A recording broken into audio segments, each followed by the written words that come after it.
Nanti selama presentasi berlangsung, kalau misalnya ada beberapa pertanyaan yang ingin ditanyakan, boleh langsung tulis di kolom chat box saja. Takutnya nanti eh, selama presentasi berlangsung ada kalau misalnya nunggu sampai ending, takutnya nanti ada yang kelupa. Jadi kalau misalnya nanti ada beberapa pertanyaan yang langsung muncul, itu bisa langsung tulis saja di typing box. Oke, aku mulai ya. Jadi yang pertama kita akan ngebahas mengenai Mystery of RNA Degradations. Jadi akan dibahas pertama apa itu RNA, terus penelitian-penelitian apa aja yang bisa dilakukan menggunakan RNA, dan yang ketiga adalah alasan kenapa RNA ini mudah sekali yang namanya degrade atau mudah sekali yang namanya rusak. Jadi seperti yang kita tahu nukleat acid, kalau yang kita tahu itu sekarang nukleat acid ada dua jenis, ada RNA dan juga ada DNA. Yang paling gampang adalah bedanya adalah kalau RNA itu di single helix, kalau DNA itu adalah double helix. Dan eh, keduanya sama penting, keduanya sama-sama berperan di dalam, kalau yang kita tahu ada yang namanya eh, kalau kita tahu ada yang namanya proses trias genetik, jadi ada yang namanya translasi, transcriptions. Terus ada juga post translations, itu nanti kita akan bermain yang namanya dengan si RNA dan DNA. Nah, RNA sendiri biasanya berfungsi ketika proses translation, jadi dia akan membawa genetic information yang akan merubah DNA, nantinya akan berubah menjadi protein yang nantinya akan diekspresikan di dalam cells, dan terus ditransfer ke organ-organ tertentu. Nah, biasanya RNA ini juga memiliki beberapa part, ada tiga part komponen utama. Yang pertama adalah ribosa, jadi dia adalah gugus ribosa, ada gugus gula ribosa, terus ada juga nitrogen, basa nitrogen yang berupa adenin, urasil, guanin, dan sitosin, dan juga yang berupa fosfat group.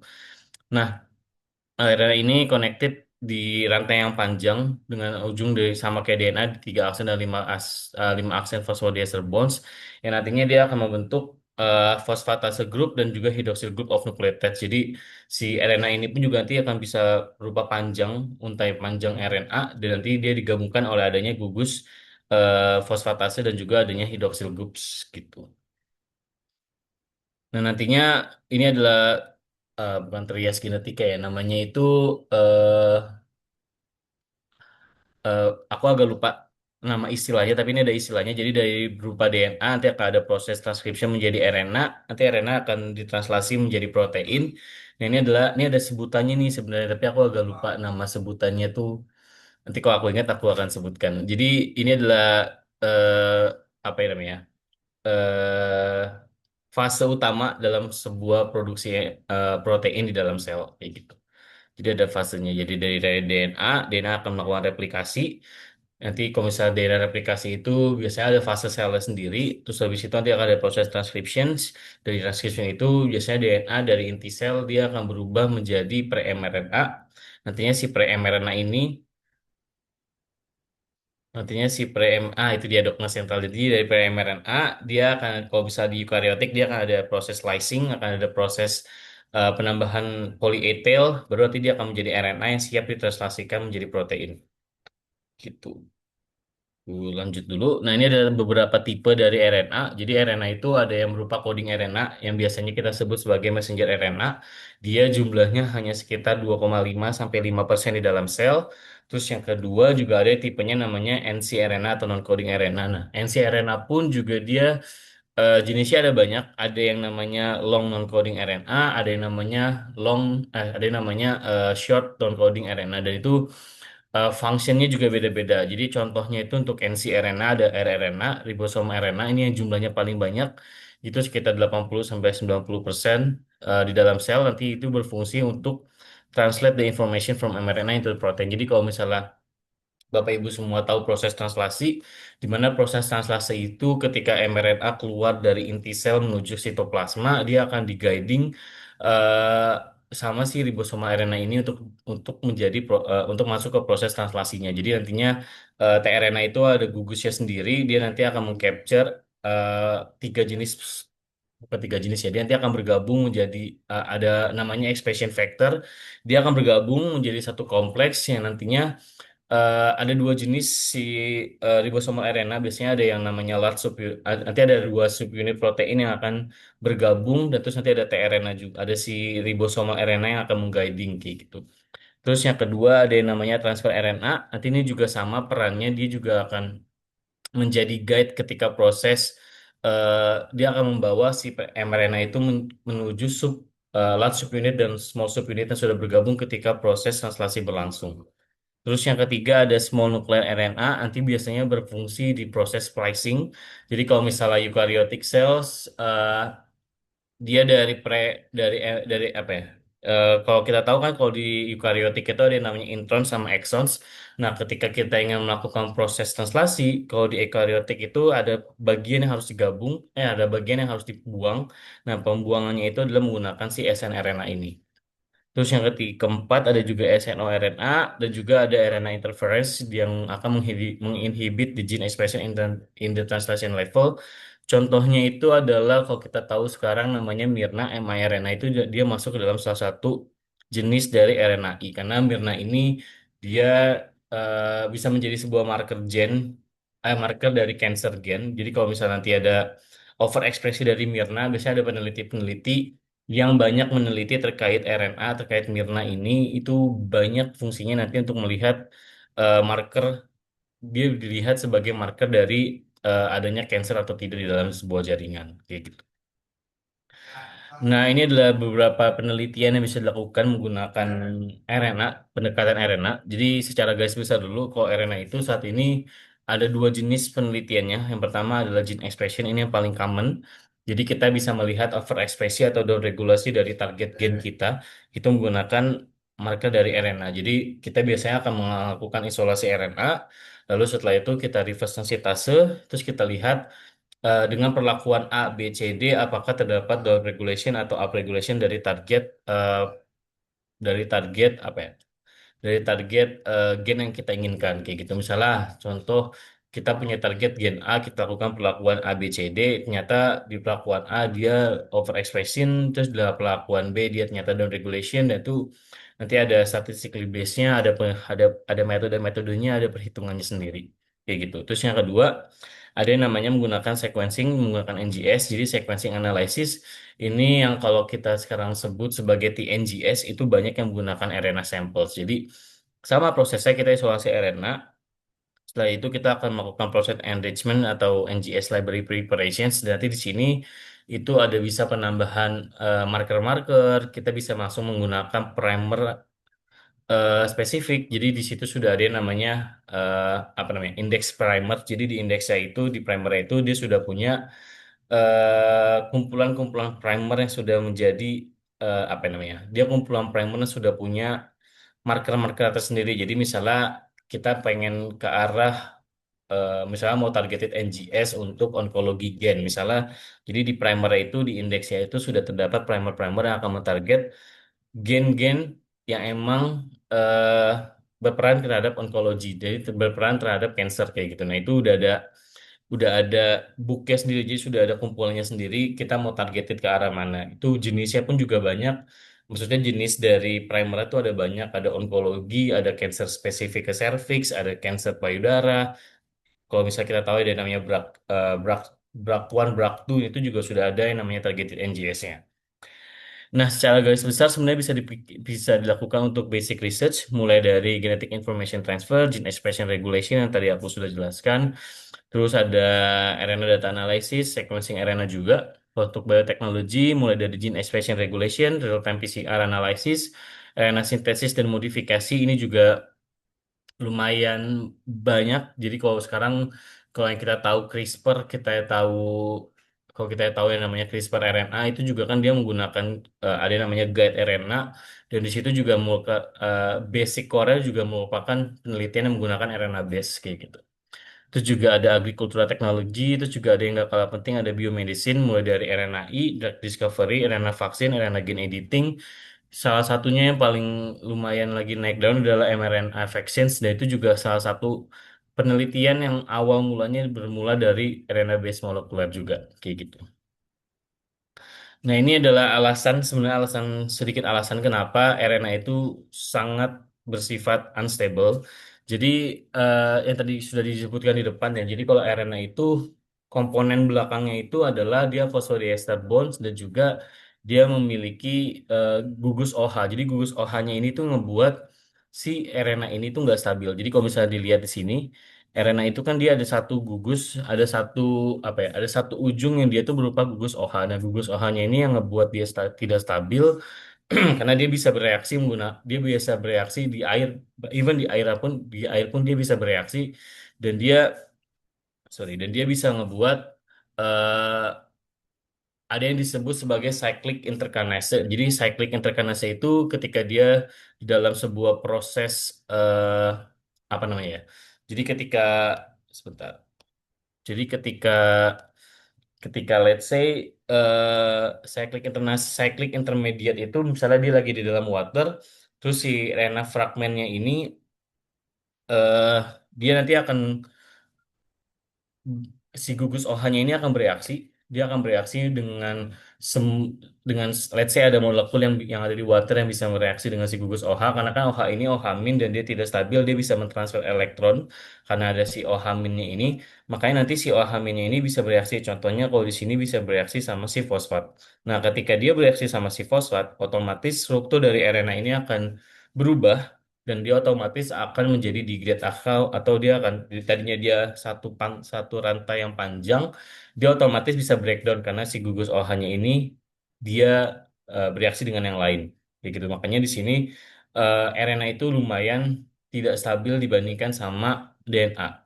Terus yang alasan kedua adalah karena RNA ini dia hanya single helix, dia tidak punya double helix. Makanya si fosfat bonds-nya dia atau si hidroksil bond-nya dia, si eh, bukan hidroksil, si basa nitrogennya dia itu tidak punya apa bahasanya ya? Dia tuh tidak ada dia tuh terpapar lah. Nah, makanya itu the second reason kenapa hidro basa nitrogennya itu juga bisa attach to something else dan dia rentan bisa yang namanya attach terhadap sesuatu. Makanya ketika kita ekstraksi RNA itu sangat-sangat important untuk tahu caranya gimana kita bisa mengcapture RNA di satu waktu dan kita bisa mengambil RNA dengan kondisi yang sangat bagus, dengan purity dan integrity yang sangat bagus. Nah, ini yang tadi aku jelaskan juga. Jadi RNA is easily hydrolyzed by RNase itu adalah salah satu enzim yang dapat memecah atau mendegrade atau merusak si RNA. Jadi RNase pun bisa ada di mana-mana, bisa ada di lingkungan, bisa di human skin, saliva, sweat.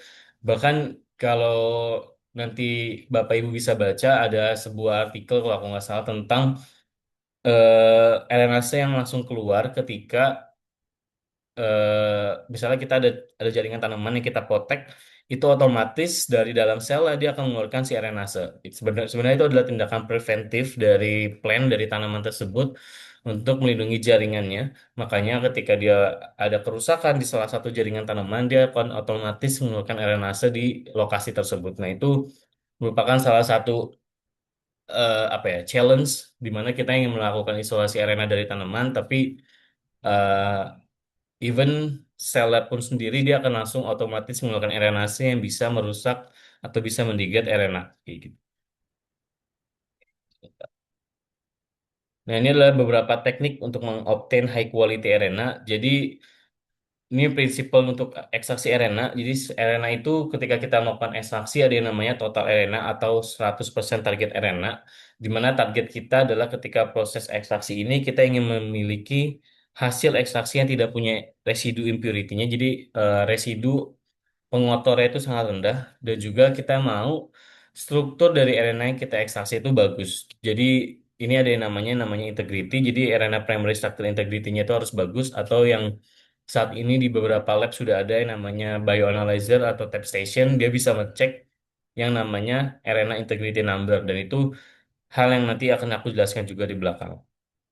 Terus kita juga harus bisa mengisolasi RNA untuk yang tidak memiliki ada biomolekul komponen. Contohnya tidak ada DNA-nya, tidak ada proteinnya, tidak ada polisakarida, tidak ada ester, tidak ada pewarna di situ. Nah, itu target kita adalah mendapatkan RNA yang seperti itu. Terus yang ketiga, sebisa mungkin kita harus bisa mengisolasi RNA yang tidak memiliki organic solvent dan juga metal ions. Jadi eh, contohnya itu ketika kita proses ekstraksi, sebisa mungkin kita memilih produk ekstraksi atau produk reagen yang hasil eluen akhirnya itu tidak memiliki any organic solvent ataupun metal ions karena selama proses ekstraksi baik itu lysis buffer, binding buffer, washing itu terkadang ada penambahan organic solvent juga dan sebisa mungkin nantinya di endingnya di proses elusin itu kita bisa mendapatkan arena yang benar-benar pure tanpa adanya organic solvent ataupun metal ions. Nah, secara garis besar proses ekstraksi RNA itu terdiri dari sampel collection and pretreatment.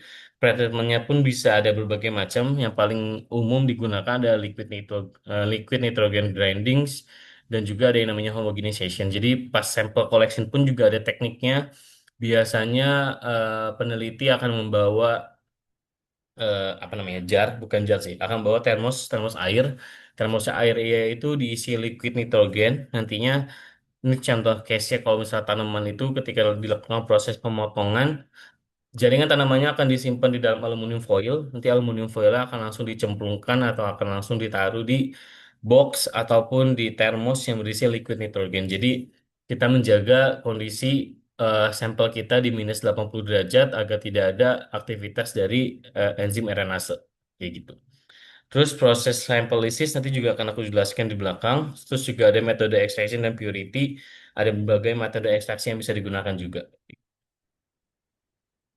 Nah, ini adalah teknik-teknik yang kita bisa gunakan untuk mengobtain high quality dari RNA. Jadi yang harus kita ketahui adalah perbedaan sampel. Jadi perbedaan sampel atau tisu itu juga menentukan seberapa besar total RNA konten yang bisa kita dapatkan. Jadi contohnya kalau untuk yang di high abundance di konsentrasi yang sangat-sangat tinggi itu biasanya sampel-sampel dari tisu seperti liver, spleen, heart, fibroblast, human leukocytes itu biasanya total RNA kontennya cukup tinggi. Tapi ada juga sampel-sampel yang kondisinya atau cakupan RNA total RNA yang bisa di-capture itu sangat rendah. Contohnya ada di tobacco leaf, corn leaf, bahkan di jaringan tanaman lain pun itu juga biasanya total RNA konten yang bisa kita dapatkan tuh hanya sedikit. Padahal eh, dan juga jumlah sampel yang akan kita gunakan untuk proses ekstraksi itu juga sangat sedikit. Ini contohnya untuk di 1 mg corn beef itu hanya bisa didapatkan sekitar 0,05 mikrogram sampai 0,1 mikrogram. Jadi memang ini yang harus kita tahuin pertama, jangan sampai kita mau ekspektasinya tinggi, kita mau dapat konsentrasi yang sangat besar, padahal memang dari dasarnya konten RNA-nya itu nggak bisa didapatkan sebesar itu. Contohnya, jadi ini ada sedikit gambarannya kayak gitu.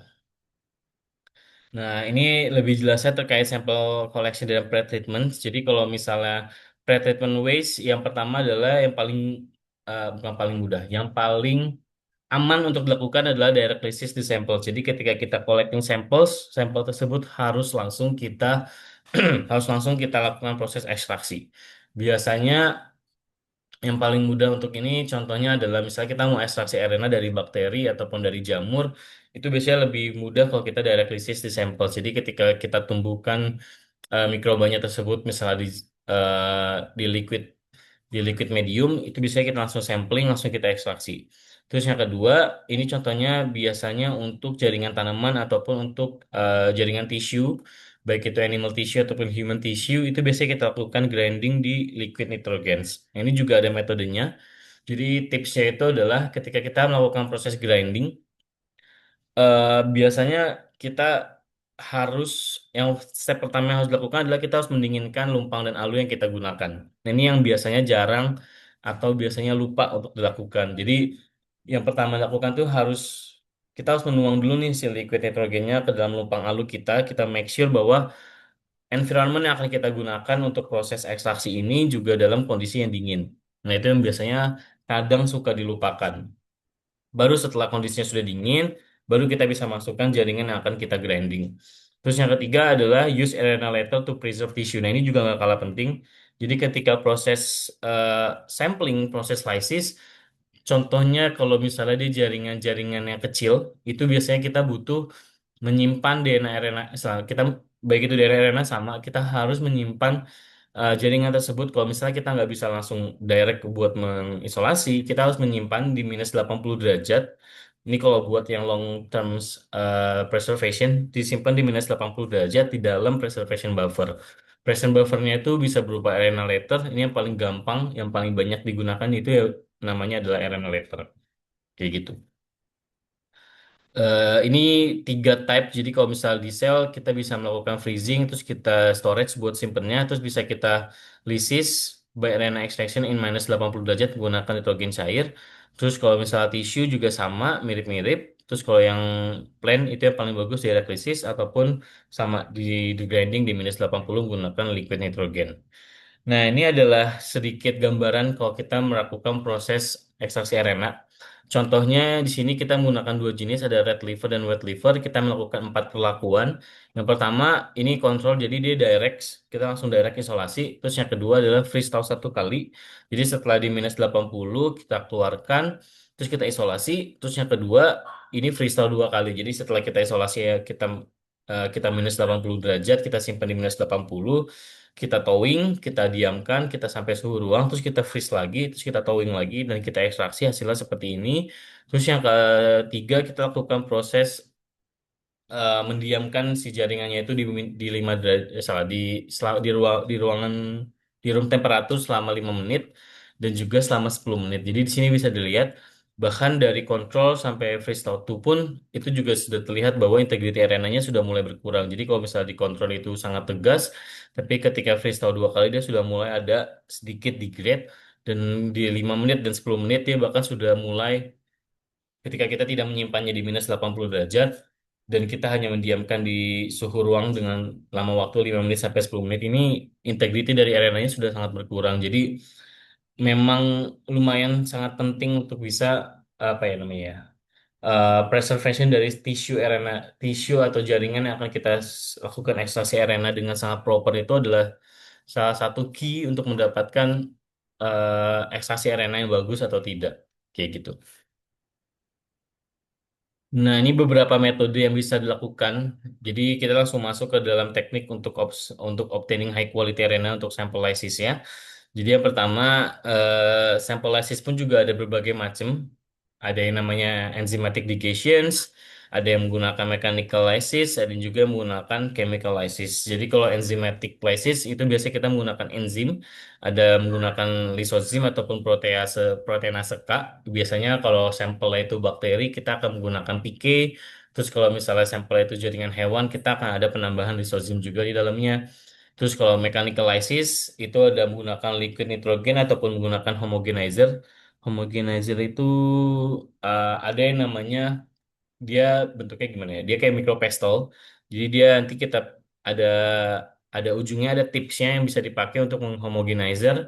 Itu juga bisa dilakukan. Terus yang ketiga adalah chemical lysis. Jadi contohnya itu kita menggunakan reagen-reagen chemical untuk remove adanya salt. Jadi contohnya itu kayak PEG, terus PEG, DTT, beta mercaptoetanol, itu contoh dari chemical lysis. Nah, sebenarnya kalau buat proses lysis pun itu juga ada, kita juga bisa menggabungkan dua proses. Contohnya yang paling gampang adalah mechanical lysis, kita gabungkan sama enzimatik, atau bahkan bisa tiga-tiganya digabungkan juga sama chemical lysis, itu juga bisa, dan itu depend sama jenis, apa ya, depend sama jenis sel atau depend sama jenis jaringan yang ingin kita isolasi. Biasanya kayak contohnya buat plan itu dia tidak akan mungkin bisa hanya pakai enzimatik, dia harus dilakukan proses mechanical lysis karena dinding sel, karena sel wall dari jaringan tanaman itu lumayan thick, lumayan kuat, makanya dia nggak akan cukup kalau misalnya kita hanya pakai chemical ataupun enzimatik, jadi dia harus pakai mechanical lysis. Jadi berbagai jenis tipe jaringan itu buat proses lysisnya pun juga beda-beda. Terus ini adalah, oh, ini lanjutannya. Jadi ini buat inhibit RNase activity. Jadi karena tadi kan salah satu yang paling apa ya, salah satu yang paling krusial adalah adanya faktor dari RNase, dari enzim RNase yang bisa langsung membreakdown si RNA. Makanya kita harus punya metode preventif. Jadi metode preventif yang paling gampang dari RNase A itu adalah di storage di minus 80 di liquid nitrogen. Itu yang paling gampang, nggak usah di liquid ya, di minus 80 derajat atau disimpan di liquid nitrogen selama dari lapangan sampai ke lab. Itu yang paling gampang untuk menginhibit dari si RNase. Terus yang kedua juga bisa pakai strong denaturan, contohnya adalah guanidine salt.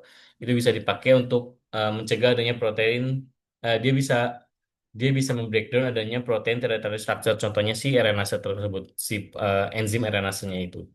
Terus ini ada beberapa RNase inhibitor yang bisa dipakai, ada yang namanya DEPC, terus juga ada yang namanya RNasin, ribonuklease protein inhibitor, terus juga ada yang namanya reducing agent, ada beta mercaptoethanol dan juga ada DTT. Nah, makanya ketika kita proses ekstraksi, biasanya kita ada yang namanya penambahan DEPC dan juga ada penambahan si beta mercaptoethanol atau DTT, dan ini dia akan mereduce adanya disulfide bond dari RNase A. Jadi dia akan membreakdown adanya ikatan disulfide dari enzim si RNase A tersebut. Kayak gitu. Dan biasanya RNase ini juga eh, nantinya ketika kita proses ekstraksi pun eh, akan kelihatan apakah ada aerenase atau tidak ada aerenase ketika proses ekstraksi berlangsung itu nanti ketika kita melakukan proses elektroforesis kita bisa lihat tuh apakah metode-metode preventif kita berfungsi atau tidak karena nantinya contohnya kayak beta mercaptoethanol ataupun DTT kan dia ada masa simpan dan kita nggak tahu sebenarnya apakah masih berfungsi atau tidak. Nah itu nanti kelihatan ketika hasil akhirnya proses ekstraksinya itu bagus atau tidak. Kayak gitu.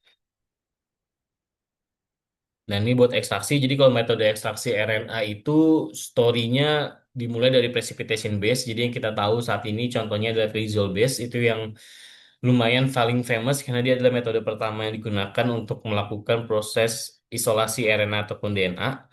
Lalu yang kedua ada metode spin column base tahun 1993. Jadi nanti ada di belakang juga detailnya. Terus yang ketiga adalah magnetic beat base ditemukan tahun 1990-an di late 1990 kalau aku nggak salah. Terus yang keempat yang saat ini sudah banyak digunakan yaitu menggunakan mesin otomatik. Jadi kita hanya melakukan proses ekstraksi hanya menambahkan sampel nanti dari mesinnya yang langsung otomatis melakukan proses ekstraksi kayak gitu. Nah ini adalah metode untuk precipitation base. Basicnya kita menggunakan guanidin tiosinat ataupun fenol untuk proses ekstraksinya, untuk proses lysisnya. Lalu setelah itu kita akan melakukan removal impurity menggunakan chloroform extraction. Jadi kita akan ada penambahan chloroforms. Setelah itu kita akan melakukan proses precipitation. Jadi si RNA atau si DNA-nya, mostly untuk RNA, istilahnya RNA-nya itu akan kita padatkan atau kita pepetkan. Itu menggunakan isopropanol ataupun menggunakan etanol. Biasanya sih kita akan menggunakan isopropanol karena daya ikatnya akan jauh lebih kuat dibandingkan menggunakan etanol. Nah, ini proses gampangnya. Jadi pertama ada sampel lysis. Setelah sampel lysis, kita akan buang, terus kita akan tambahkan chloroform extraction, terus kita masukkan supernatant transformnya. Jadi nanti kalau misalnya menggunakan precipitation base itu biasanya setelah penambahan chloroform kita akan melihat seperti ada awan, seperti ada gumpalan putih yang mengambang. Nah, itu adalah yang harus kita capture. Jadi itu nanti akan kita ambil supernatannya dan kita transfer ke dalam cup baru. Setelah itu kita akan melakukan proses presipitasi menggunakan isopropanol. Setelah itu nantinya kita akan sentrifugasi dan kita biasanya dari situ sudah hilang. Jadi dari proses precipitation itu udah nggak kelihatan nih yang tadi warna putih. Jadi si RNA-nya sudah nempel di dalam di bagian bawah dari cup ketika proses sentrifugasi. Baru setelah itu kita lakukan proses washing 2 sampai 3 kali. Setelah itu baru kita dissolution. Jadi RNA-nya kita tambahkan dengan NFW ataupun dengan pelarut elution, contohnya DTA kalau aku nggak salah ya. Itu bisa ditambahkan baru kita bisa ngambil si RNA-nya. Gitu. Nah, ini gambaran fungsinya, fungsi-fungsi setiap reagen. Jadi contohnya kalau untuk phenol untuk proses lysis sel, terus kalau guanidin salt biasanya adalah denaturen dan juga RNase inhibitor, makanya kita tambahkan guanidin salt. Terus kalau chloroforms dia untuk separasi antara organic phase sama aqueous phase, maka nanti ketika penambahan chloroform biasanya kita akan mendapatkan 3 fase. Ada fase 1, fase 2, sama fase 3. Nah, itu beda-beda kandungan tiap fasenya. Terus yang ketiga isopropanol dia untuk proses presipitasinya. Terus, oh ini adalah step-stepnya. Jadi step-step operation tekniknya dalam proses kalau kita menggunakan precipitation base. Jadi, eh, oh ini supernatant transfer. Jadi setelah penambahan kloroform, biasanya kita harus memperhatikan jumlah supernatant yang kita ambil dari sebelum proses precipitation. Karena nanti jumlah volumenya juga akan berpengaruh antara volume supernatant yang kita ambil dari fase kloroform ke kesupanatan, salah, ke penambahan isopropanol yang harus kita tambahkan itu juga berpengaruh. Terus ini tips-tipsnya aja sih sebenarnya ya. Ini aku langsung lanjut. Nah, ini dua jenis apa ya, dua jenis reagen yang Fazim punya. Jadi kalau misalnya Bapak Ibu semua yang sudah terbiasa menggunakan precipitation base, kita di Fazim kita punya satu produk yang mirip banget sama Trizol. Kita juga punya yang produknya sama kayak Trizol yang harus disentrifuge di 4 derajat. Tapi kita juga punya satu produk di Fazim yang sebentar,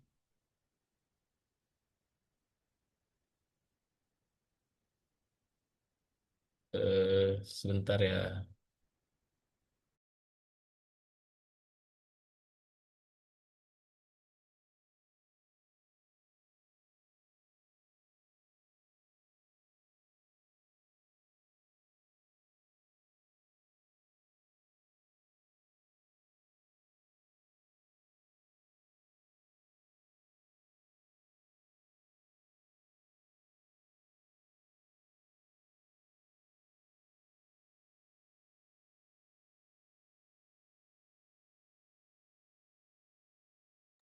Maaf, ada gangguan sedikit tadi charger terlopet. Terus kalau di Fazim kita punya satu produk yang namanya R711. Jadi di sini basicnya sama precipitation base, tapi keunggulannya kita tidak butuh centrifuge 4 derajat. Jadi kalau Bapak Ibu di lab tidak mempunyai centrifuge yang bisa di suhu dingin, ini cocok pakai R711. Dia juga tidak ada penambahan dari chloroform. Jadi di sini chloroformnya kita tidak butuh, tapi kita pakai ada dilution buffer yang sudah include di kit. Baru nanti sama kita butuh penambahan isopropanol untuk precipitationnya. Cuman dia keunggulannya centrifuge-nya di room temperature itu is okay. Terus yang kedua dia tidak butuh chloroform karena kita sudah kasih yang namanya dilution buffer. Kayak gitu. Terus juga ada yang namanya spin column base. Jadi kalau spin column base basicnya sama baik itu DNA atau RNA itu sama. Kita akan menggunakan glass microparticles, silica particles, glass microfibers, dan juga diatomate. Jadi silika matrix atau membran silika yang akan mengcapture DNA atau RNA-nya.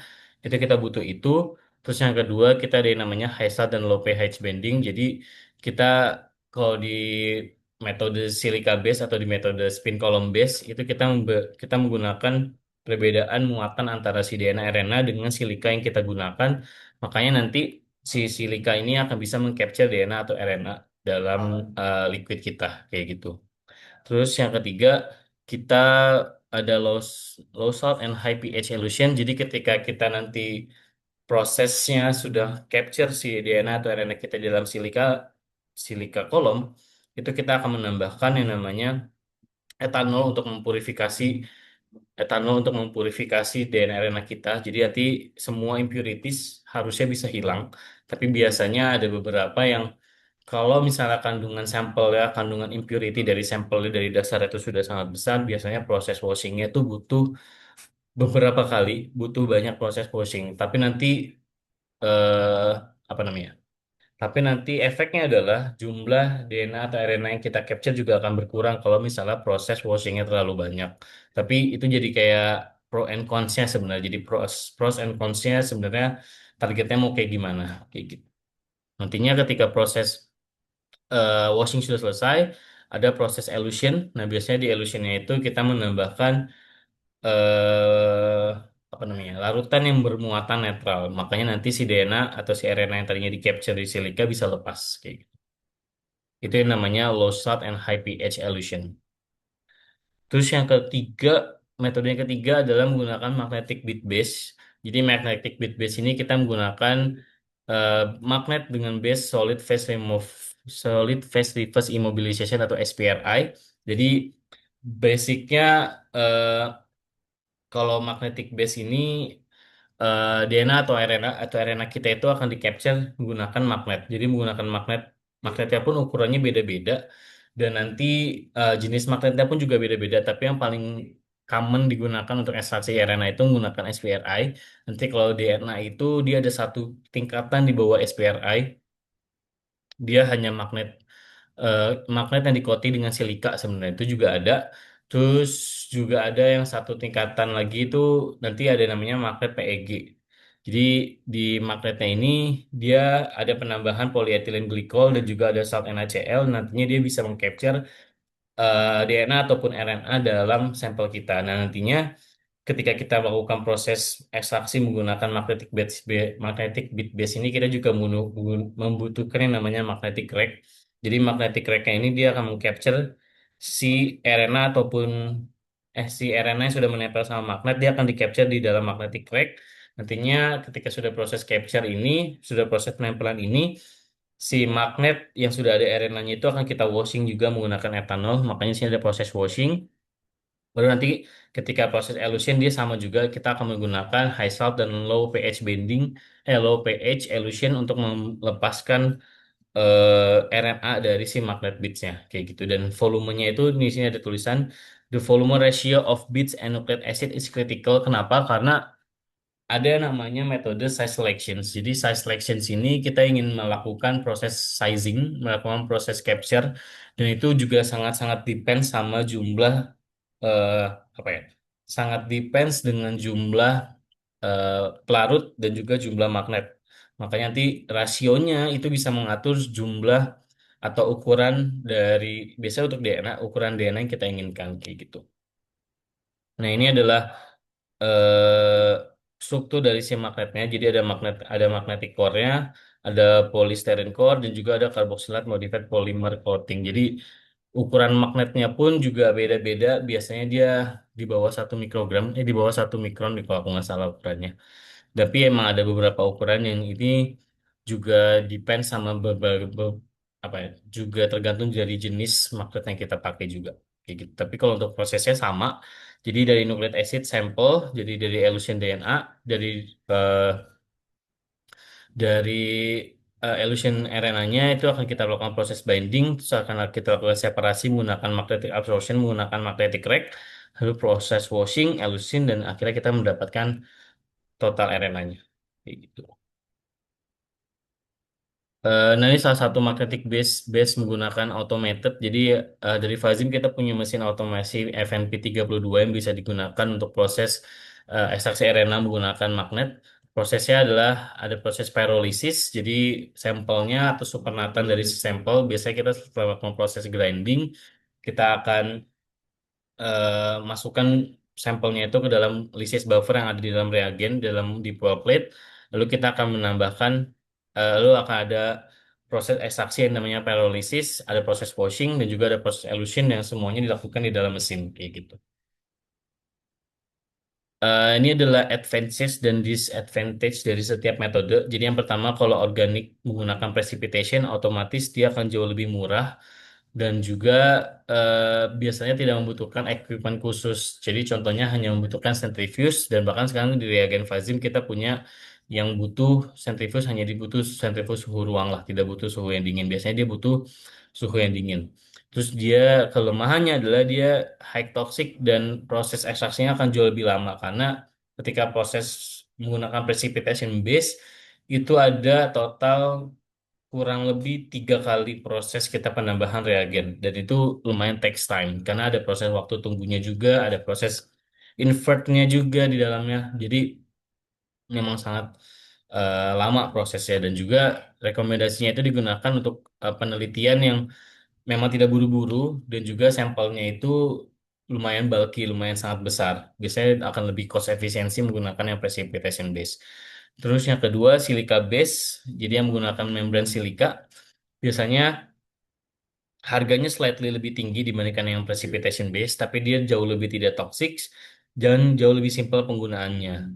Tapi yang ada risknya juga, jadi risknya itu adalah risk of clogging. Clogging itu apa? Jadi ketika kita ini yang biasanya banyak dilakukan dan common happen adalah kita mau ekstraksi RNA, kita tahu bahwa sampel RNA ini sangat-sangat tricky nih, sangat-sangat kecil nih, sangat-sangat jumlahnya sangat-sangat sedikit. Makanya di awal pas kita melakukan proses sampling atau kita bukan sampling di awal ketika kita setelah proses lysis kita mau masukkan hasil dari lysisnya itu biasanya kita ragu nih cukup nggak sih kalau cuma 250 miligram atau cukup nggak sih kalau cuma 1 oz. Nah itu biasanya kita ragu makanya sometimes kita akan menambahkan atau kita akan memberikan lebih banyak sampel dan itu tanpa kita sadari adalah kita menambahkan risk of clogging. Clogging itu ketika kita sudah mau capture RNA atau DNA kita ke dalam silika kolom, clogging itu bisa terjadi ketika adanya penumpukan. Entah itu penumpukan impurities atau entah emang komponen dari DNA atau RNA-nya yang terlalu besar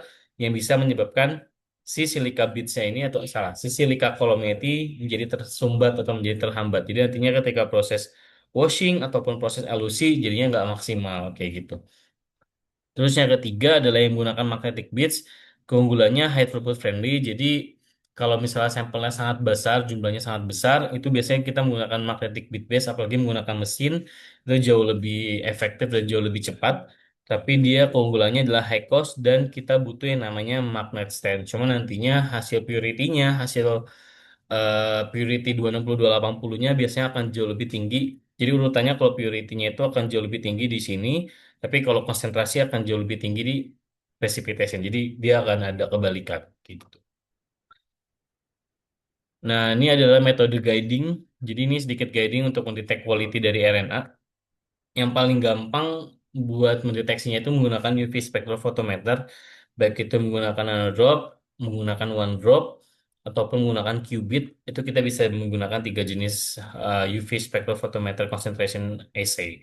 Jadi yang perlu diperhatikan adalah DNA, salah, si RNA ini kita harus melihat nukleat acid itu akan diabsorb di panjang gelombang 260 nanometer dan nantinya kita akan melihat 260 nanometer yang dibandingkan dengan panjang gelombang 230 ataupun 280. Nah, itu yang biasanya kita apa ya? Yang biasanya kita lakukan ketika kita ingin melakukan melihat purity dari asam nukleat kita. Kalau di 230 biasanya itu akan ada impurity dari protein.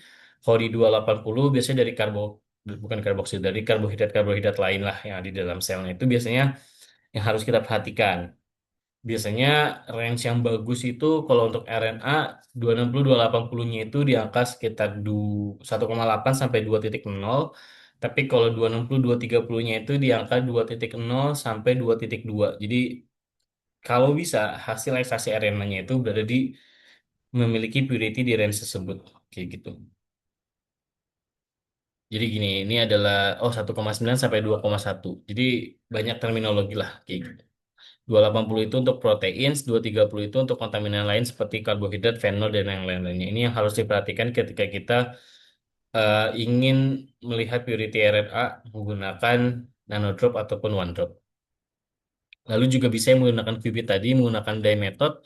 Jadi ada penambahan fluorescence dye, itu juga bisa dilakukan menggunakan qubit. Biasanya cost-nya akan jauh lebih tinggi, tapi dia akan jauh lebih spesifik karena si dye-nya tersebut akan intercalating, akan menempel otomatis terhadap single strand RNA ataupun terhadap DNA, kayak gitu. Dan itu akan jauh lebih presisi in terms of melihat konsentrasi DNA ataupun RNA, kayak gitu. Karena kalau misalnya apalagi kalau untuk DNA ya, misalnya kita menggunakan nanodrop, karena dia hanya melihat panjang gelombang 260 nanometer, otomatis di nanodrop itu DNA yang apa ya maksudnya? DNA yang breakdown, DNA atau RNA yang terbreakdown itu otomatis akan kebaca juga di konsentrasi akhirnya, karena dia akan melihat eh, si panjang gelombang 260 nanometer itu bisa membaca semua jenis DNA, semua jenis RNA kayak gitu.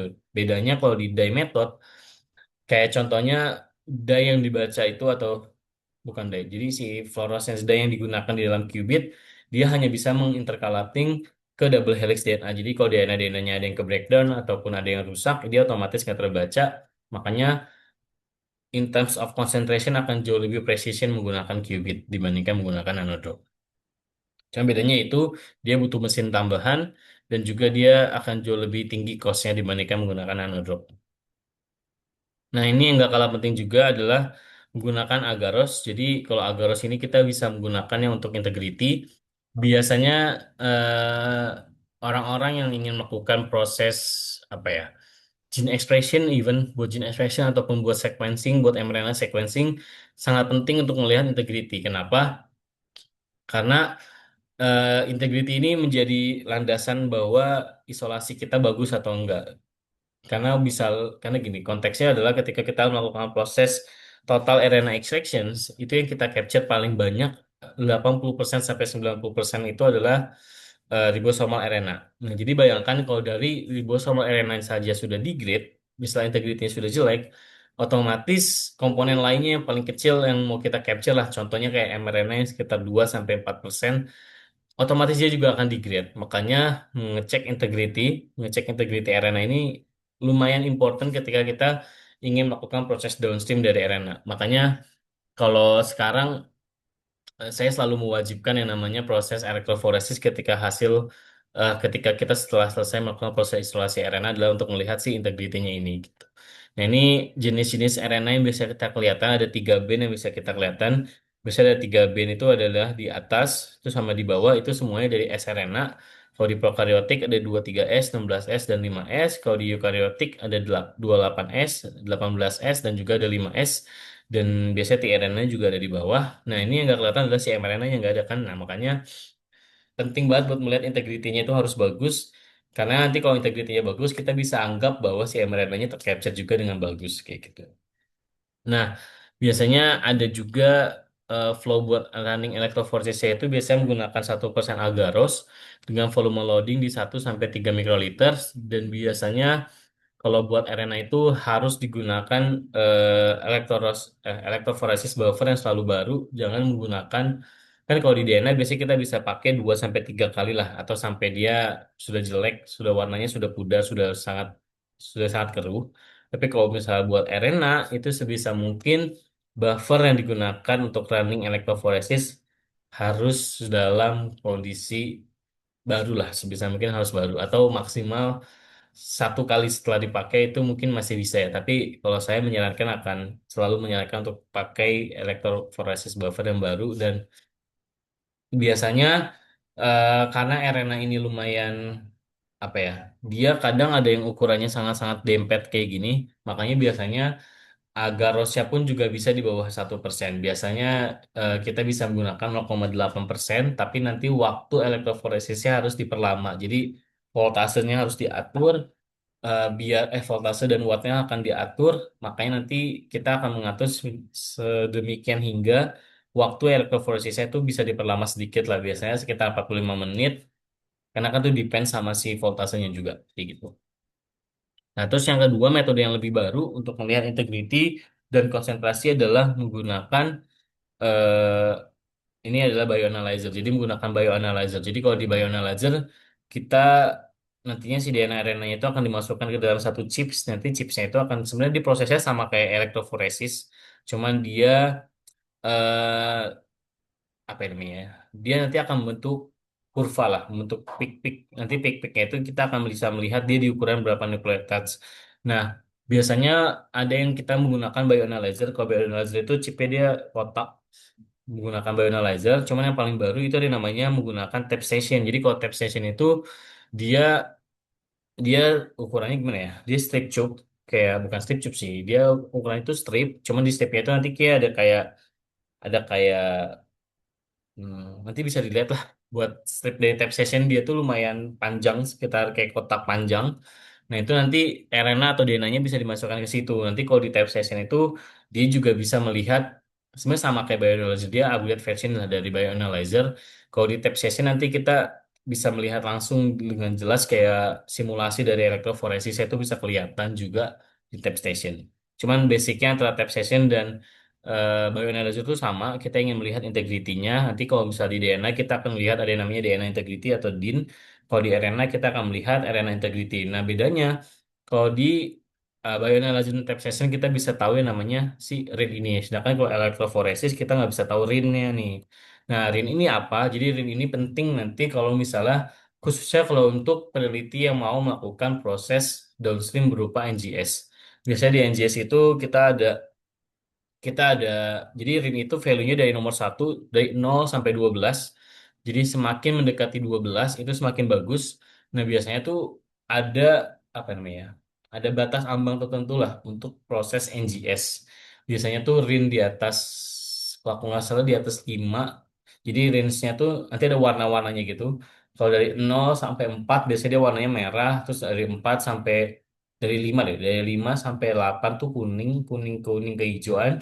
di atas 7, di atas 8 itu udah warnanya hijau. Nah, biasanya yang mendekati 12 itu berarti artinya integrity RNA-nya sangat bagus, tidak ada degradation juga kayak gitu. Dan biasanya setiap platform sequencing dia memiliki setiap platform dan juga setiap metode sequencing itu dia memiliki ambang batas range masing-masing kayak gitu. Dan itu lumayan penting. Nanti juga ada metodenya sendiri. Misalnya kita ternyata mendapatkan range yang lumayan degrade, jadi range yang lumayan rendah, itu biasanya ada metodenya lagi.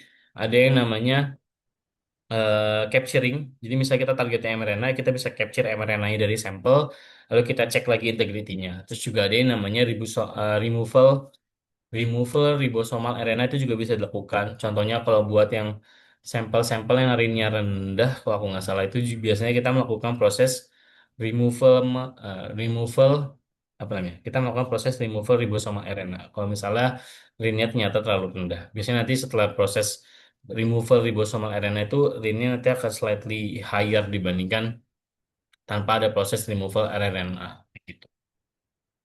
Terus buat troubleshooting yang paling penting yang pertama adalah degradation of RNA ini yang paling common. Jadi kalau degradation RNA yang pertama bisa terjadi adalah sampelnya ini nggak fresh atau nggak proper dalam proses penyimpanannya. Ini yang biasanya sangat common dilakukan. Contohnya kita berespektasi melakukan isolasi 6 bulan ke depan, tapi kita melakukan penyimpanannya itu di -20. Nah biasanya kalau di -20 ini sampel RNA bisa aja dia degrade disimpan di -20. Biasanya -20 itu maksimal di 6 bulan. Kalau di -80 dia bisa up to 2 tahun. Tapi itu juga dengan catatan pakai preservation buffer.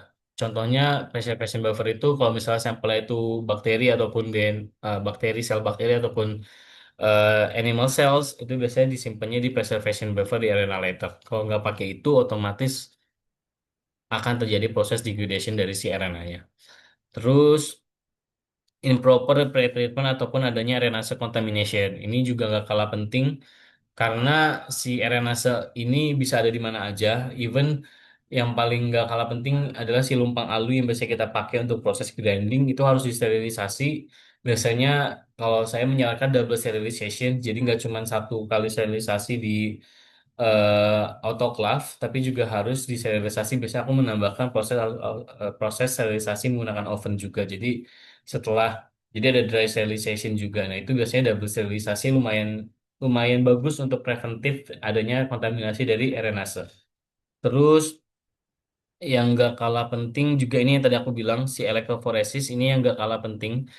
Kenapa tadi aku bilang kalau elektroforesis itu harus kalau buat arena khususnya ya harus pakai yang apa namanya tadi yang buffernya baru itu karena bisa jadi ada yang namanya arenase A di dalam bisa aja di tangkinya juga ada makanya tanknya ini juga sering-sering dibersihkan kalau buat yang arenase buat yang RNA dan juga bisa aja di buffernya itu sudah ada arenase A-nya makanya harus baru nih karena jangan sampai hasilnya jadi false negatif ataupun ya jadi false negatif cuman karena lingkungan kita buat elektroforesis ternyata jelek kan sayang ya makanya biasanya aku selalu menyarankan hal yang tadi preventifnya adalah menggunakan buffer yang baru plus sebisa mungkin yang kalau misalnya punya dua jenis misalnya bisa memungkinkan untuk punya dua elektroforesis tank itu biasanya better satu buat DNA satu buat RNA jadi dipisah antara si DNA sama si RNA itu juga lumayan penting kayak gitu.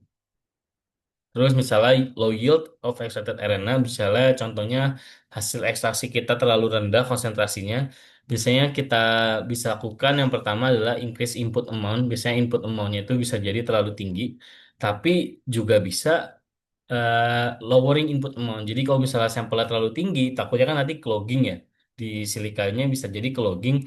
Nah itu bisa jadi juga menghambat adanya proses ekstraksi RNA-nya. Jadi bisa jaga menggunakan proper amount. Jadi kalau misalnya kita proses ekstraksi pertama kita menggunakan batas bawah, misalnya dia range buat ekstraksinya itu dari 50 miligram sampai 250 miligram. Misalnya kita pertama kita coba 50 miligram, ternyata konsentrasinya kecil, boleh tuh ditingkatin jadi misalnya 100 atau 150 miligram.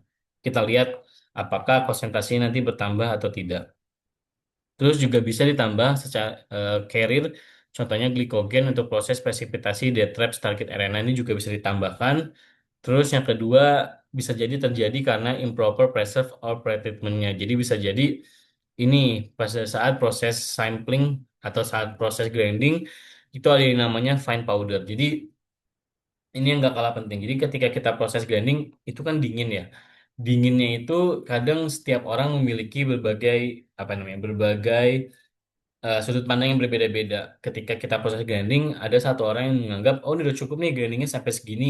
Tapi ada orang lain yang merasa nggak cukup tuh kok cuma sampai segitu. Nah itu juga bisa menjadi proses lisis mekanika itu nggak bagus. Makanya ada yang namanya disebut sebagai fine powder. Jadi kalau fine powder itu proses grinding dilakukan sampai berbentuk powder. Jadi kalau kita tahu bubuk apa ya paling gampang kayak bubuk eh, kayak kayak apa namanya?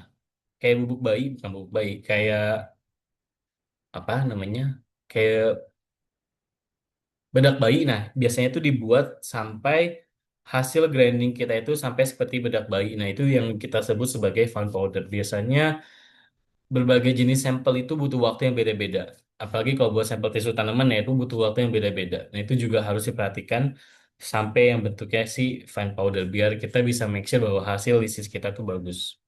Terus yang keempat, yang ketiga adalah insufficient elutions. Jadi yang pertama yang gak kalah penting adalah preheat dari elution buffer itu bisa dilakukan di suhu 55 sampai 70 derajat sebelum memasukkan elution buffer. Ini juga nggak kalah penting. Jadi si proses pemanasan di elutionnya ini bisa menambah apa ya? Karena kan kalau misalnya dia di silika ataupun dia eh, di magnetic beads biasanya kan dia dia tidak hanya membutuhkan low pH, dia tidak hanya membutuhkan high P, apa namanya, tinggi pH, tapi proses pemanasannya ini juga bisa membantu proses pelepasan dari si silikanya juga kayak gitu. Nah, terus biasanya jumlah elution buffer itu juga berpengaruh terhadap konsentrasi. Ini juga bisa diperhatikan karena biasanya sebenarnya di gradien aja. Jadi gradien itu maksudnya kalau misalnya elusinya tinggi, kita harus berekspektasi bahwa konsentrasi RNA-nya jauh lebih rendah. Kalau misalnya volume elusinya lebih rendah, biasanya konsentrasi RNA-nya akan jauh lebih tinggi. Nah, itu bisa diperhatikan juga di situnya. Jadi nanti selain konsentrasi, sebenarnya juga bisa juga dihitung eh, apa namanya total RNA-nya. Jadi bisa juga dilakukan pengkalian antara jumlah elution dengan konsentrasi nanogram per mikroliternya buat mengetahui total amount of RNA-nya itu sebenarnya berapa. Nah itu juga bisa dilakukan kayak gitu. Nah, terus juga ada yang namanya RNA contaminations. Jadi yang pertama adalah too much samples. Jadi bisa juga kita lakukan decrease sampelnya. Biasanya ada proses kontaminasi RNA itu yang paling sering juga ada yang namanya kontaminasi dari JDNA. Jadi kalau misalnya tadi ada gambarnya mana ya? Nah, ini ada gambar ya. Jadi di sini adalah residual protein. Terus juga ada nanti di atas itu juga bisa yang namanya ada si gDNA. Nanti gDNA itu adalah genomic DNA yang biasanya tetap ke bawah, suka ke bawah ketika proses RNA extractions. Itu biasanya bisa kita reduksi dengan penambahan enzim DNase. Kalau di Fazim sendiri, kita tidak menambahkan, bukan tidak menambahkan ya, kita tidak menambahkan DNase treatment, tapi kita menambahkan satu kolom yang namanya gDNA removal column. Jadi ketika proses ekstraksi di Fazim yang menggunakan spin column base, kita ada dua jenis kolom, ada kolom buat capture RNA dan juga ada kolom buat removal dari gDNA. Jadi kita ada double double preventif lah di sini. Terus yang kedua, kalau misalnya kita menggunakan Trizol, biasanya suka kelupaan buat high speed. Jadi speednya itu kalau di Trizol minimal di 12.000 RPM kalau aku nggak salah. Nah, itu juga harus diperhatikan untuk speed dari sentrifugasinya karena namanya precipitation itu sangat berpengaruh terhadap daya gravitasi. Makanya proses sentrifugasi menjadi sangat penting. Plus 2 sampai 8 derajat DNA untuk separator RNA ketika proses precipitation juga nggak kalah penting kalau dia pakai yang triazole base. Maksudnya yang pakai triazole pada umumnya kayak gitu. Nah, terus yang nggak kalah penting juga ketika proses triazole itu ketika penambahan kloroform kita akan melihat 3 fase.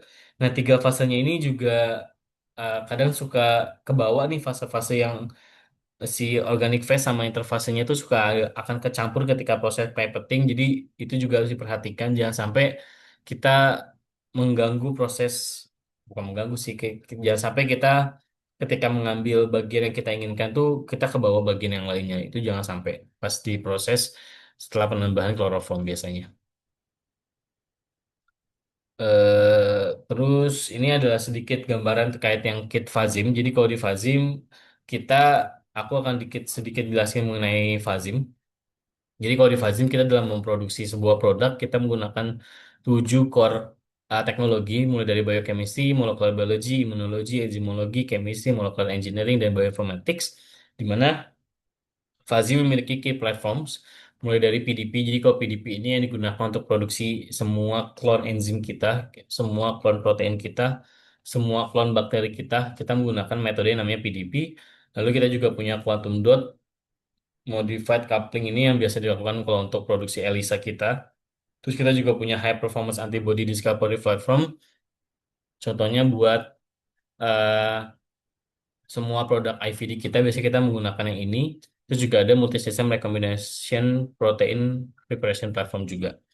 Terus production kita ngebagi 3 jenis sebenarnya yang paling umum, bukan yang paling umum, paling common itu produk-produk kita dibagi dalam 3 kategori mulai dari life science, IVD dan juga biomedicines. Dan saat ini customer research kita, customer profile kita sudah banyak mulai dari scientific research, high throughput sequencing services company, molecular diagnostic reagent manufacturer, CRO company, vaksin manufacturer dan lain-lain. Terus ini produk lain dari Fazim, jadi mulai dari nucleic acid extractions, molecular biology, cell protein research, NGS, biomedicine, animal disease detection, instrumen, lab consumables, dan juga IVD. Ini aku skip aja. Nah, ini adalah total solution kita kalau misalnya buat yang RNA. Jadi kita kalau di RNA untuk Fazim kita punya yang basicnya dari spin column. Jadi kalau spin column kita ada yang buat cell and tissue, terus juga ada yang buat Mirna. Ini yang juga lumayan sudah banyak digunakan di Indonesia dan juga ada juga yang buat plan dan plannya pun juga kita ada 2 jenis, ada yang high polysaccharida sama ada yang untuk sampel-sampel tanaman pada umumnya itu juga ada 2 jenis nantinya. Terus kita juga punya organic extractions, jadi yang menggunakan precipitation base, kita ada yang menggunakan Fizol atau dia adalah comparisonnya buat Rizol ataupun yang namanya Frizol R711. Dia tidak butuh penambahan kloroform dan bisa dilakukan di suhu ruang, maksudnya di sentrifuge di suhu ruang.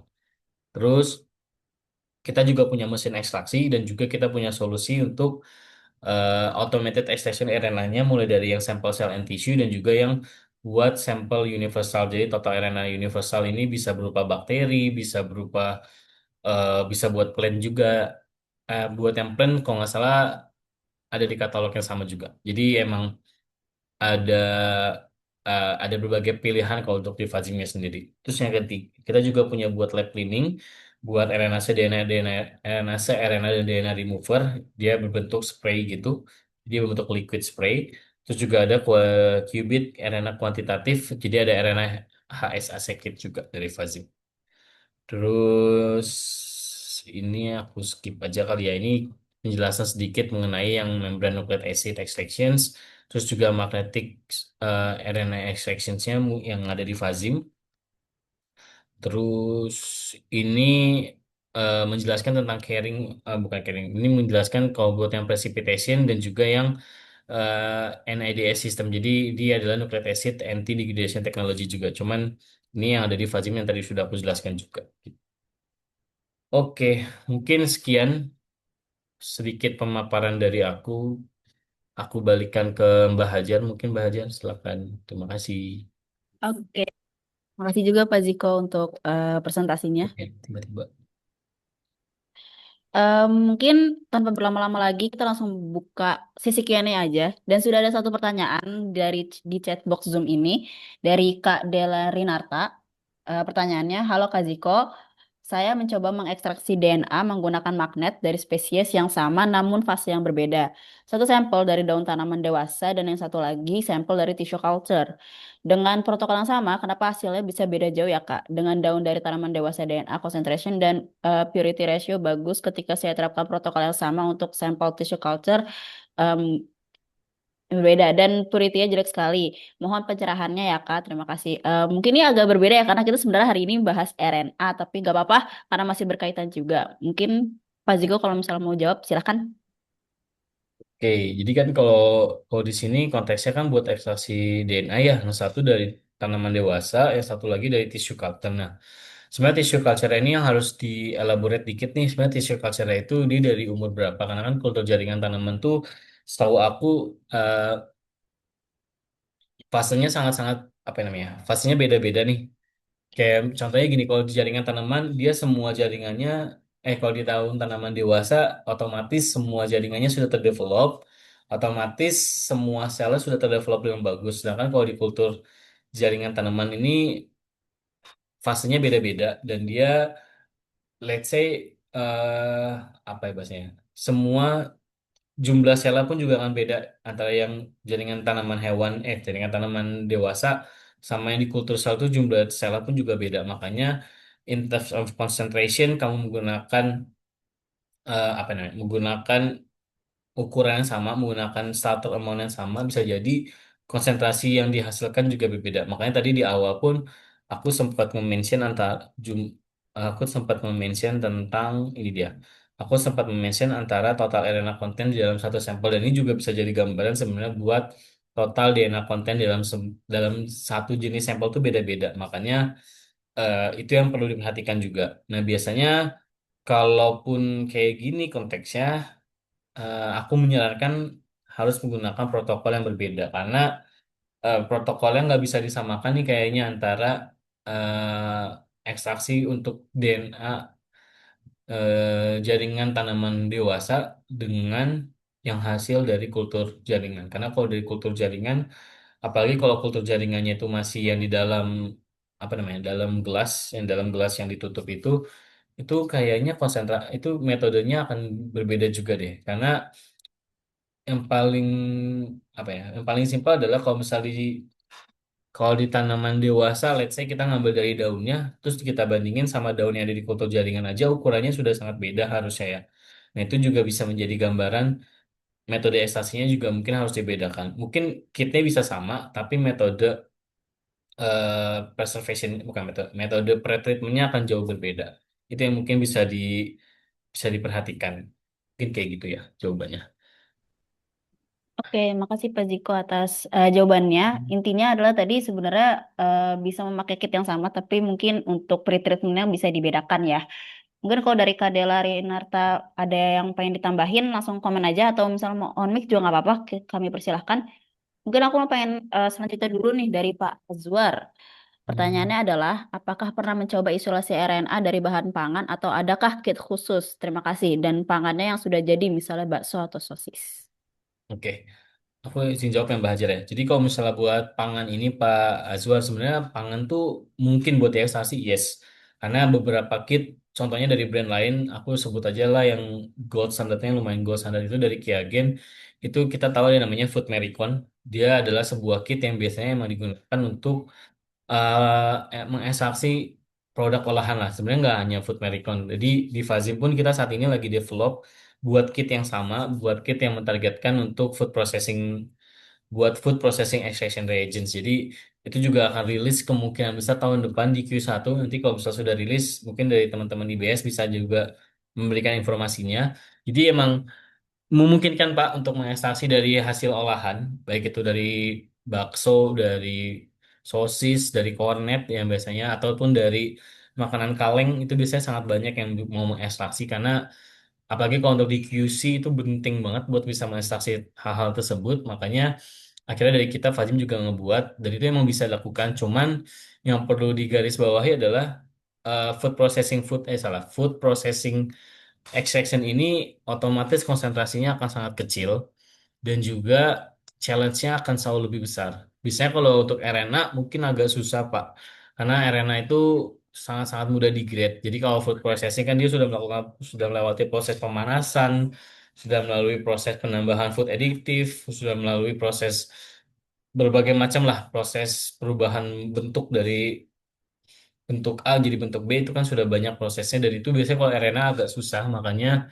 biasanya yang diekstraksi kalau untuk food processing itu kebanyakan dia apa itu yang biasa dilakukan dan itu pun juga susah jadi mungkin bukan buat RNA Pak tapi mungkin untuk DNA kayak gitu.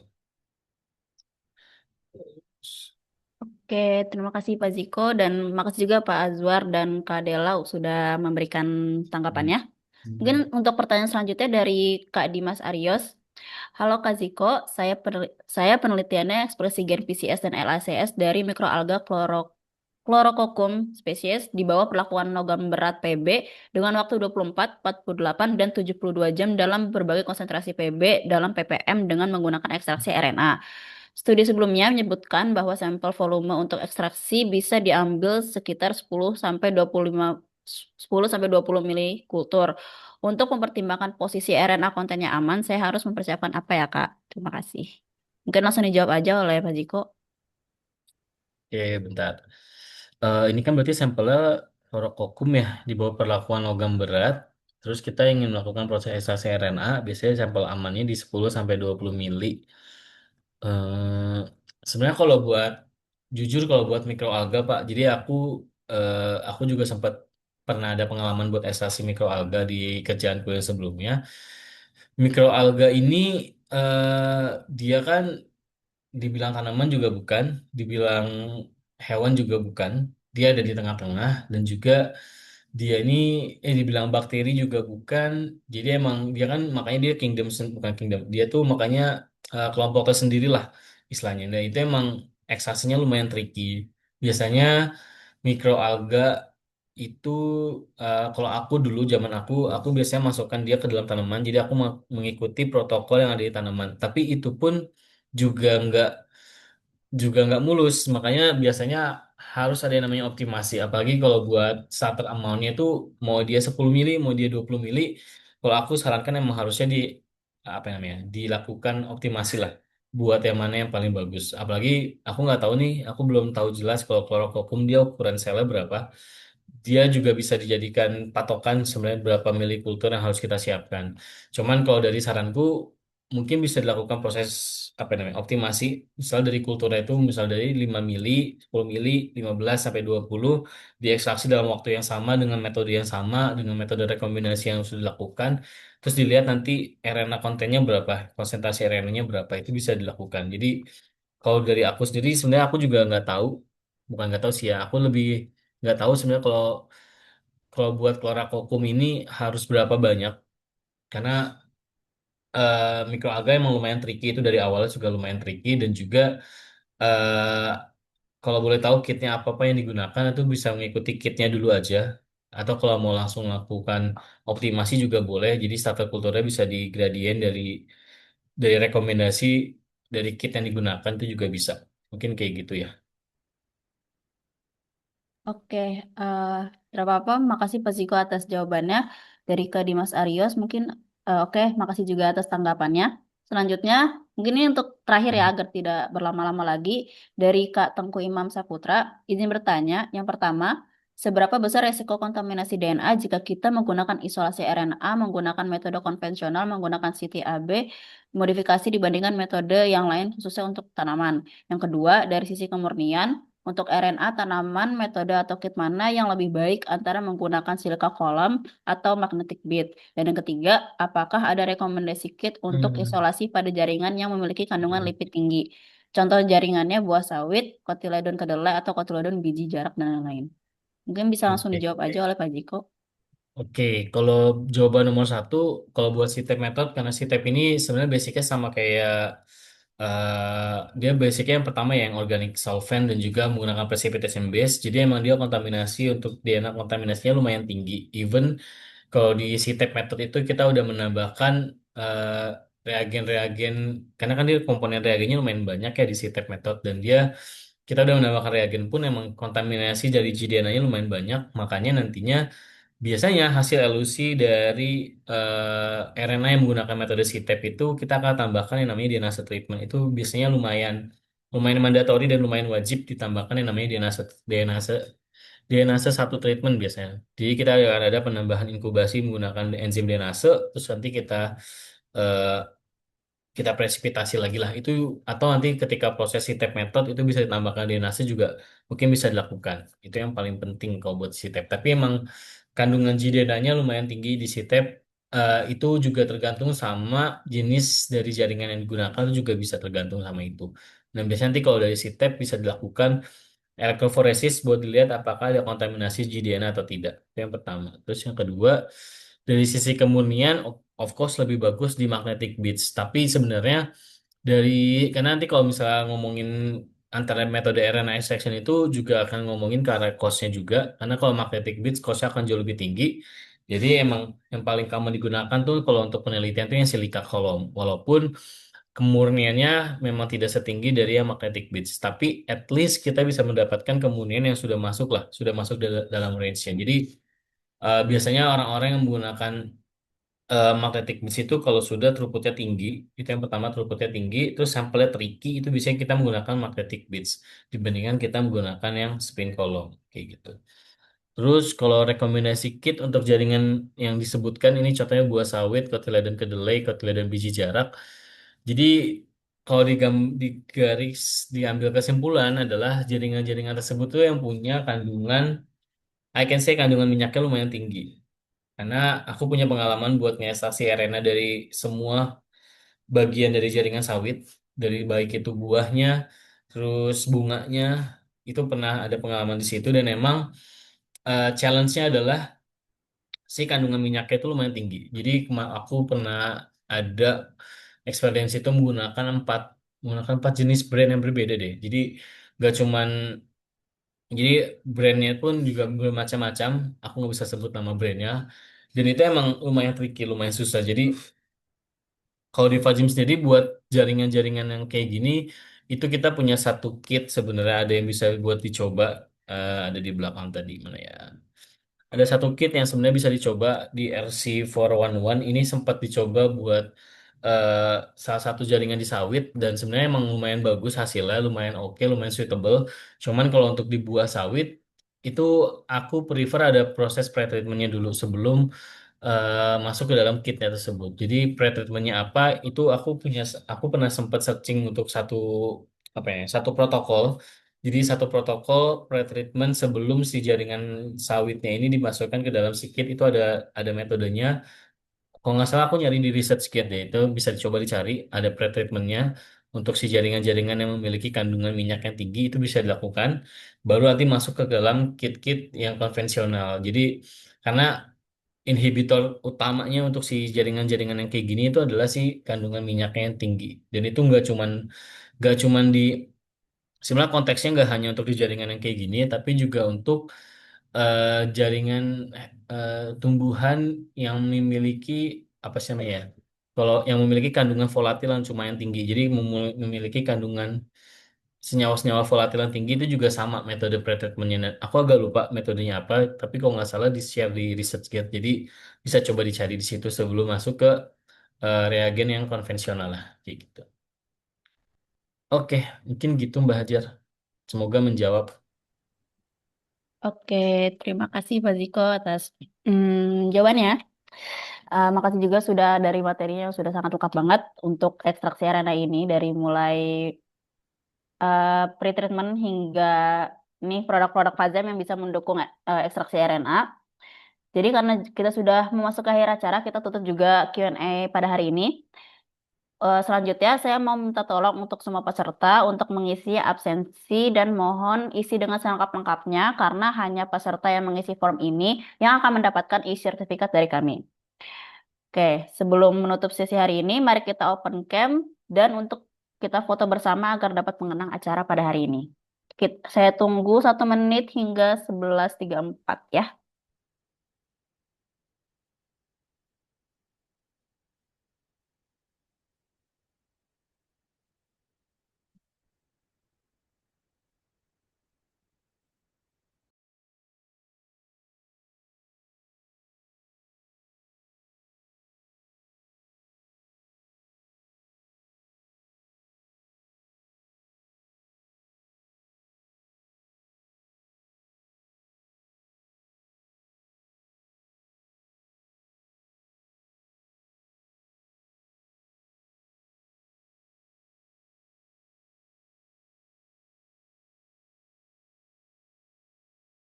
Oke, karena jam sudah menunjukkan pukul 11.34, mari kita mulai saja dokumentasinya. 3, 2, 1. Sekali lagi. 3, 2, 1. Oke, terima kasih semuanya eh, atas partisipasi pada hari ini. Alhamdulillah kita sudah di penghujung acara. Saya sebagai pemandu acara hari ini ingin berterima kasih atas antusiasnya Bapak Ibu dan teman-teman semua dari awal hingga akhir karena diskusi hari ini juga udah oke banget ya.